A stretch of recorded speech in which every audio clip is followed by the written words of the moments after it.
വീടിന് സമീപത്ത് ഇറച്ചിക്കടകളിൽ നിന്ന് തള്ളുന്ന മാലിന്യങ്ങൾ കടിച്ചു വലിക്കാനെത്തുന്ന തെരുവു നായ്ക്കളുടെ ശല്യം കൊണ്ട് വലയുകയാണ് പാലക്കാട് ഒറ്റപ്പാലം വെള്ളാട്ടുപടി നഗർ നിവാസികൾ. വളർത്തുമൃഗങ്ങളെ അടക്കം തെരുവു നായ്ക്കൾ കടിച്ചു കൊല്ലുന്നത് പതിവാണെന്ന് നാട്ടുകാർ പറയുന്നു. പരാതി പറഞ്ഞിട്ട് നടപടിയില്ല എന്നാണ് ആക്ഷേപം.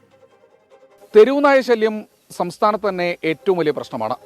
ഒറ്റപ്പാലം വെള്ളാട്ടുപടി നഗർ നിവാസികൾ തെരുവുനായ ശല്യം കൊണ്ട് പൊറുതിമുട്ടുകയാണ്.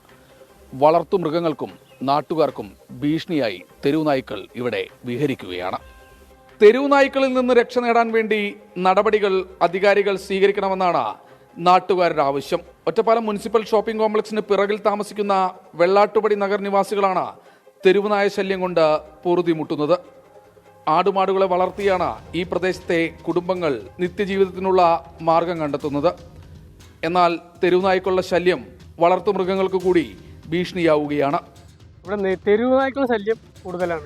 എന്ന് വെച്ചെങ്കിൽ ഇവിടെ ഹോസ്പിറ്റൽ അടുത്തായ കാരണം അവിടുന്ന് വന്ധീകരണം ചെയ്ത് തപ്പുള്ള നായ്ക്കളെ ഈ ഭാഗത്തേക്കാണ് വരുന്നത്. ഈ മാലിന്യങ്ങൾ ഇവിടെ കൂട്ടി കാരണമാണ് ഈ നായ്ക്കളുടെ ശല്യം കൂടിയത്. കഴിഞ്ഞ ദിവസമാണ് പ്രദേശത്തെ ഒരു വീട്ടമ്മ വളർത്തിയിരുന്ന ആടിനെ തെരുവുനായ്ക്കൾ കൂട്ടത്തോടെ കടിച്ചു കൊന്നത്. മാർക്കറ്റിലുള്ള വേസ്റ്റും ഇവിടെ എല്ലാ നാടുപോലുള്ള വേസ്റ്റൊക്കെ ഞങ്ങളുടെ ഈ മർത്തവിടയ്ക്ക് ഇടുന്നത്.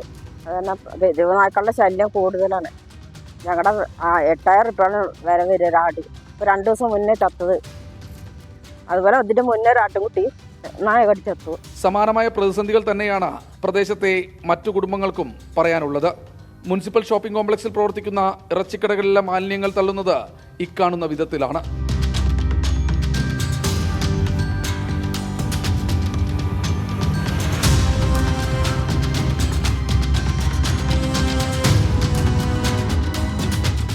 ഈ അവശിഷ്ടങ്ങളാണ് തെരുവുനായ്ക്കൾ കൂട്ടത്തോടെ കടിച്ചു പറിക്കാനെത്തുന്നത്.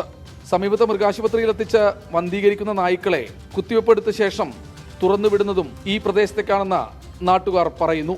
വിഷയം ബന്ധപ്പെട്ട അധികാരികളെ രേഖാമൂലം ബോധിപ്പിക്കുന്നുണ്ടെന്നും നടപടി ഉണ്ടാകുന്നില്ലെന്നും പ്രദേശവാസികൾ ആരോപിച്ചു. നഗരസഭയുടെ ഷോപ്പിംഗ് കോംപ്ലക്സിൽ പ്രവർത്തിക്കുന്ന ഇറച്ചിക്കടകളിൽ നിന്നുള്ള മാലിന്യം കൃത്യമായി സംസ്കരിക്കുന്നുണ്ടോ എന്ന് പരിശോധിക്കണം. കർശനമായ നടപടി ഇത്തരക്കാർക്കെതിരെ എടുക്കുകയും വേണം. രാജീവ് സുദേവിനൊപ്പം ശ്രീകുമാരൻ, 24 പാലക്കാട്. പൊതുജനം കഴുതയല്ല സാർ. തെരുവുനായ ശല്യത്തിന് പരിഹാരം വേണമെന്നാണ് നാട്ടുകാർ പറയുന്നത്.